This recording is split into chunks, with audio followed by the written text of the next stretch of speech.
नमस्कार बच्चों। मैं हूं आपकी होस्ट सोनी मिश्रा और आप देख रहे हैं ज्ञान मंत्रा। ज्ञान मंत्रा में आप सभी का स्वागत है। तो बच्चों, मैं आज आपके सामने सपनों के से दिन ये कहानी लेके फिर से उपस्थित हुई हूं, जो कि 10th बी के कोर्स से लिया गया है। तो लेट्स बिगिन। देखते हैं कि सपनों के से दिन में हमारे लेखक गुरुदयाल सिंह जी क्या कहना चाहते हैं और हमें वो बताना चाहते कि सपनों के से दिन यानी वो दिन कैसे हो गए, अब सपने के समान हो गए। कौन से दिन, कहाँ और कैसे, अभी इस कहानी के माध्यम से हम जानेंगे। गुरुदयाल सिंह द्वारा रचित सपनों के से दिन नामक आत्मकथा में बचपन के कुछ दृश्य अंकित हैं।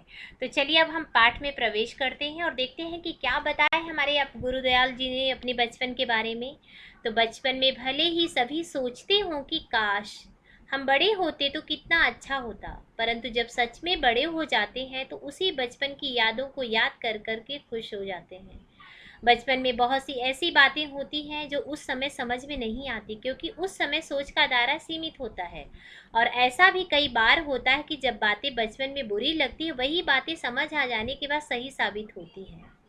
प्रस्तुत पाठ में भी लेखक ने अपने बचपन की यादों का जिक्र कर रहा है कि किस तरह से वह और उसके साथी स्कूल के दिनों में मस्ती करते थे और वे अपने अध्यापकों से कितना डरते थे। बचपन में लेखक अपने अध्यापक के व्यवहार को समझ नहीं पाया था, उसी का वर्णन लेखक ने इस पाठ में किया है। क्या आपने किसी स्कूल बच्चे को स्कूल के नाम से डरकर भागते हुए देखा है? यदि हाँ, तो उसके बारे में बताइए। बच्चों, बहुत सारे ऐसे बच्चे होते हैं जिनको स्कूल के नाम से डर लगता है। तो चलिए देखते हैं अभी इसका क्या अभिप्राय है हमारी कहानी। लेखक कहते हैं कि बचपन में उसके साथ खेलने वाले बच्चों का हाल भी उसी की तरह होता था। सभी के पांव नंगे, फटी मैली सी कच्ची और कई जगह से फटे कुर्ते जिनके बटन टूटे हुए होते थे और सभी के बाल बिखरे होते थे। जब सभी खेलकर धूल से लिपटे हुए कई जगह से पांव में छाले लिए, घुटने और टखने के बीच का टांग के पीछे मांस वाले भाग पर खून के ऊपर जमी हुई रेत मिट्टी से लथपथ पिंडलियां लेकर अपने अपने घर जाते, तो सभी की माँ बहनें उन पर तरस नहीं खाती बल्कि उल्टा और ज्यादा पीट देती। कई बच्चों के पिता तो इतने गुस्से वाले होते थे कि जब बच्चों को पीटना शुरू करते थे तो यह भी ध्यान नहीं रखते थे कि छोटे बच्चे के नाक मुंह से लहू बहने लगा, और ये भी नहीं पूछते थे कि उसे चोट कहाँ लगी है। यानी बच्चों, लहू का मतलब होता है खून। पहले के जमाने में लोग अपने बच्चे से ये भी नहीं पूछते थे, जब उनको ज्यादा खेलते हुए देखते थे, जैसे ही बच्चा घर पे आता तो उनकी अच्छी खासी पिटाई करते थे। परंतु इतनी बुरी पिटाई होने पर भी दूसरे दिन सभी बच्चे फिर से खेलने के लिए चले जाते थे। लेखक कहते हैं कि यह बात लेखक को तब समझ आई जब लेखक स्कूल अध्यापक बनने के लिए प्रशिक्षण ले रहा था। वहां लेखक ने बच्चों के मन के विज्ञान का विषय पढ़ा।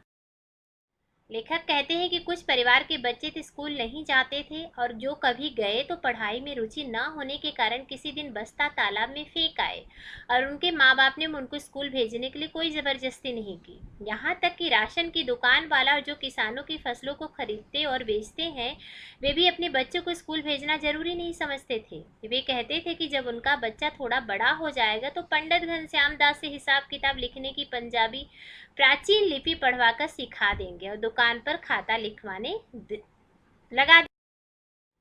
लेखक कहते हैं कि बचपन में किसी को भी स्कूल के उस कमरे में बैठकर पढ़ाई करना किसी कैद से कम नहीं लगता था। बचपन में घास ज्यादा हरी और फूलों की सुगंध बहुत ज्यादा मन को लुभाने वाली लगती है। लेखक ये भी कहते हैं बच्चों की उस समय स्कूल की छोटी क्यारियां भी फूल की तरह के उगाए जाते हैं, जिनमें गुलाब, गेंदा, मोतिया की दूध सी सफेद कलियां भी हुआ करती थी। ये कलियां इतनी सुंदर और खुशबूदार होती थी कि लेखक और उनके साथी चपरासी से छुप छुप कर कभी कभी कुछ फूल तोड़ लिया करते थे। परंतु लेखक को अब यह याद नहीं कि फिर उन फूल को वे क्या करते थे। लेखक कहते हैं कि शायद उन फूलों का यूं तो जब जेब में डाल लेते होंगे और माँ उसे धोने के समय निकाल कर बाहर फेंक देती होंगी, या लेखक और उनके साथी खुद ही स्कूल से बाहर आते समय उन्हें बकरिया मेमना की तरह खा या चर जाया करते होंगे। तो बच्चों, यहाँ पे इस दृश्य में देखिए कि जो बचपन का जो दिन होता है, वहाँ पे गांव में रहने वाले बच्चों का दृश्य देखिए। यहाँ भी बच्चे इतनी आज़ादी से नहीं रह पाते, लेकिन गांव में जो बच्चे रहते हैं बच्चों, वो पूरा दिन अपने गांव में अलग अलग बच्चों के साथ, अपने दोस्तों के साथ देखिए कौन कौन से खेल खेलते हुए धूल में लिपटे हुए हमें दिखाई।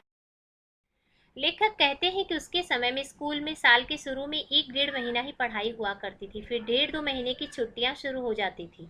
हर साल की छुट्टियों में लेखक अपनी माँ के साथ अपनी नानी के घर चले जाता था। वहाँ नानी खूब दही दूध मक्खन खिलाती, बहुत ज़्यादा प्यार करती थी। दोपहर तक तो लेखक और उनके साथी उस तालाब में नहाते और फिर नानी से जो उनका जी करता वह मांगकर खाने लगते। लेखक कहते हैं कि जिस साल वह नानी के घर नहीं जा पाता था, उस साल लेखक अपने घर से दूर जो तालाब था वहां जाया करता था। लेखक और उसके साथी कपड़े उतारकर पानी में कूद जाते, फिर पानी से निकलकर भागते हुए एक रेतीले टीले पर जाकर रेत के ऊपर लौटने लगते। फिर गीले शरीर को गर्म रेत में खूब लथपथ करके फिर उसी ऊंची जगह पर जाकर वहां से तालाब में छलांग ले लेते थे। लेखक कहते हैं कि उसे यह याद नहीं कि वे इस तरह दौड़ना, रेत में लौटना और फिर दौड़कर तालाब में कूद जाने का सिलसिला 5-10 बार करते थे या 15।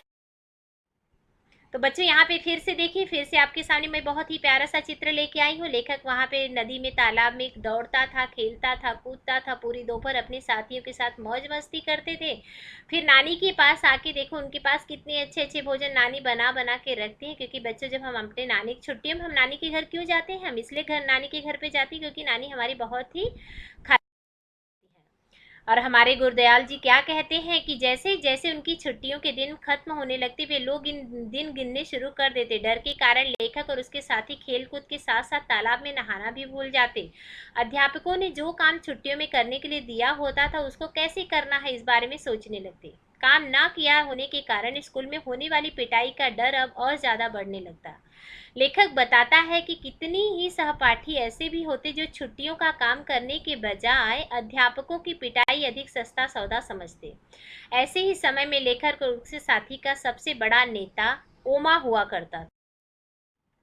ओमा की बातें, गालियां और उसकी मार पिटाई का ढंग सभी से बहुत अलग था। वह देखने में भी सबसे बहुत अलग था। उसका मटके जितना बड़ा सा सिर था, जो उसके 4 42 यानी 2.5 फुट के छोटे कद के शरीर पर ऐसा लगता था जैसे बिल्ली के बच्चे के माथे पर तरबूज रखा गया है। बड़े सिर पर नारियल जैसी आंखों वाला उसका चेहरा बंदरिया के बच्चे जैसा और अजीब सा लगता था। जब भी लड़ाई होती थी तो वो अपने हाथ पांव का प्रयोग नहीं करता था, वो अपने सिर से ही।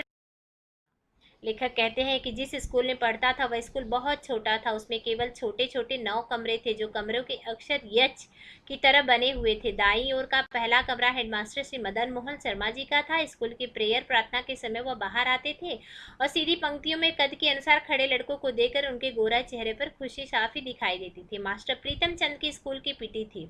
वे लड़कों की पंक्तियों के पीछे खड़े खड़े यह देखते रहती थी कौन सा लड़का पंक्ति में ठीक से नहीं खड़ा है। उनकी धमकी भरी डांट तथा लात गुस्से के डर से लेखक और लेखक के साथी पंक्ति के पहले और आखिरी लड़के का ध्यान रखते, सीधी पंक्ति में बने रहने की पूरी कोशिश करते थे। मास्टर प्रीतम चंद बहुत ही सख्त अध्यापक थे। उन्होंने हेडमास्टर शर्मा जी को उनके बिल्कुल उलट स्वभाव के थे। वह 5वीं और 8वीं कक्षा के अंग्रेजी स्वयं पढ़ाया करते थे। किसी को भी याद नहीं था कि 5वीं कक्षा में कभी भी उन्होंने हेडमास्टर शर्मा जी को किसी गलती के कारण किसी को मारते या डांटते या सुना हो। लेखक कहते हैं कि बचपन में स्कूल जाना बिल्कुल भी अच्छा नहीं लगता था, परंतु 1-2 कारणों के कारण कभी कभी स्कूल जाना अच्छा भी लगने लगता था। मास्टर प्रीतम सिंह जब परेड करवाते और मुंह में सीटी लेकर लेफ्ट राइट की आवाज निकालते तो मार्च करवाया करते थे। आवाज निकालते हुए बच्चों क्या कराते थे, मार्च करवाते थे। फिर जब वे राइट टर्न या लेफ्ट टर्न या अबाउट टर्न बोलते तो सभी विद्यार्थी अपने छोटे छोटे जूतों की एड़ियों पर दाएं बाएं एकदम पीछे मुड़कर जूतों की ठक ठक करते हुए ऐसे घमंड के साथ चलते जैसे वे सभी विद्यार्थियों न हो कर बहुत महत्वपूर्ण आदमी हो, जैसे किसी देश का फौजी या जवान है। स्काउटिंग करते हुए कोई भी विद्यार्थी कोई गलती न करता तो पीटी साहब अपनी चमकीली आंखें हल्के से झपकाते और सभी को शाबाश कहते। उनकी एक शाबाश लेखक और उसके साथियों को ऐसे लगने लगती जैसे उन्होंने किसी फौज के सभी पदक या मेडल जीत लिए। लेखक कहते कि हर साल जब वो अगली कक्षा में प्रवेश करता था तो उसे पुरानी पुस्तकें मिला करती थी। उसके स्कूल के हेडमास्टर शर्मा जी एक धनी घर के लड़के को उसके घर जाकर पढ़ाया करते थे। हर साल अप्रैल में जब पढ़ाई का नया साल आरंभ होता था तो शर्मा जी उस लड़के की 1 साल पुरानी पुस्तकें लेखक के लिए ले आया करते थे। लेखक के घर में किसी को भी पढ़ाई में कोई रुचि नहीं थी। यदि नई किताबें लानी पड़ती तो शायद इसी बहाने लेखक की पढ़ाई तीसरी या चौथी कक्षा में ही छूट जाती। आते ही जो कुछ उन्होंने देखा वह सहन नहीं कर पाए। शायद वह पहला अवसर था कि उन्होंने प्रीतम चंद की उस असभ्यता में जंगली पहन को सहन किया था और भड़क गए थे। लेखक कहते हैं कि जिस दिन से हेडमास्टर शर्मा जी ने प्रीतम चंद को निलंबित किया था, उस दिन के बाद यह पता होते हुए भी कि प्रीतम चंद को जब एक तक नाभा से डायरेक्टर बहाल नहीं करेंगे तब तक वह स्कूल में कदम नहीं रख सकते। फिर भी जब भी फारसी की घंटी बजती तो लेखक की और उसकी कक्षा के सभी बच्चों की छाती धक धक करने लगती और लगता है जैसे छाती फटने वाली हो। लेखक कहता है कि कई सप्ताह तक पीटी मास्टर स्कूल नहीं आए। लेखक और उसके साथियों को पता चला कि बाजार में एक दुकान के ऊपर उन्होंने जो छोटी छोटी खिड़कियां वाला चौबारा चौबारा का मतलब होता है बच्चों वह कमरा जिसमें चारों ओर से खिड़कियां और दरवाजे हो, किराए पर ले रखा था। पीटी मास्टर वहीं आराम से रह रहे थे। कुछ 7वीं 8वीं के विद्यार्थी लेखक और उसके साथियों को बताया करते थे कि उन्हें निष्कासित होने की थोड़ी सी भी चिंता नहीं।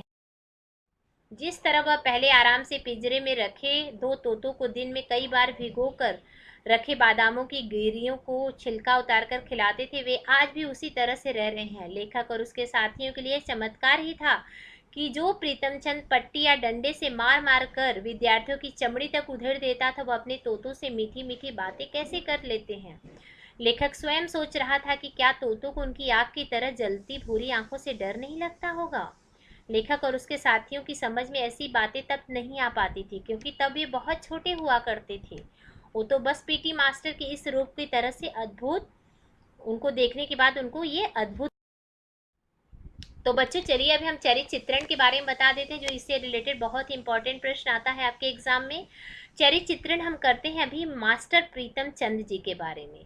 तो ये बहुत ही सख्त थे, अनुशासन प्रिय थे, कुशल प्रशिक्षक थे और पक्षियों के प्रति प्रेम रखने वाले थे। यानी अध्यापक मास्टर प्रीतम चंद जो पीटी के अध्यापक थे वो कैसे थे, बहुत सख्त थे।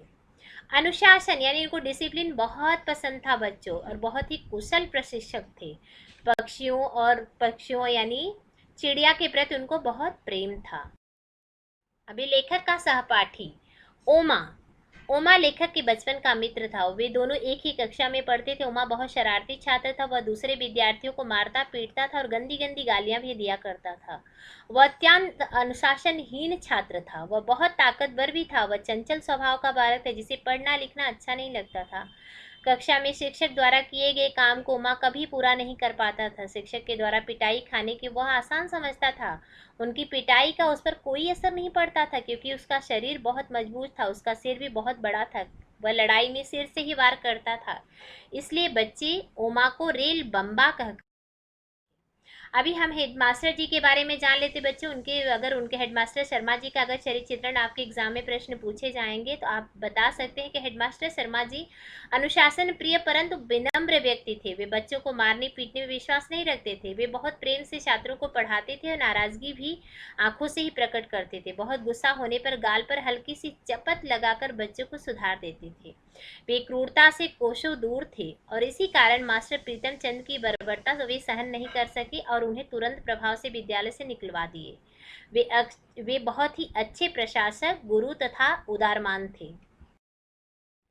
अब बच्चों आपको ये कहानी सपनों के से दिन, अब मुझे पूरा उम्मीद है कि आप सभी को ये कहानी बहुत ही अच्छे से समझ में आ गई है कि विद्यार्थियों को अनुशासन में रखने के लिए पाठ में अपनाई गई युक्तियां और वर्तमान में स्वीकृत मान्यताओं के संबंध में अपने विचार प्रकट कीजिए। अर्थात बच्चों अभी आपके सामने एक बहुत ही प्यारा सा कार्य आ रहा है कि जिसमें आपको बताना है हमें कि विद्यार्थियों को अनुशासन में रखने के लिए पाठ में अपनाई गई, यानी इस कहानी में किस तरह से बताया गया कि बच्चों को डिसिप्लिन यानी अनुशासन में रखा जाए, और आप इस बात को कितना स्वीकार करते हैं। अगर आप स्वीकार करते हैं तो आप अपने कमेंट के जरिए हमें ज़रूर बताइए, अपने विचार हमें कमेंट के द्वारा बताइए बच्चों। और आपको हमारा ये वीडियो कैसा लगता है अपने कमेंट, अपने सब्सक्राइब और अपने लाइक के माध्यम से हमें शेयर करिए। धन्यवाद।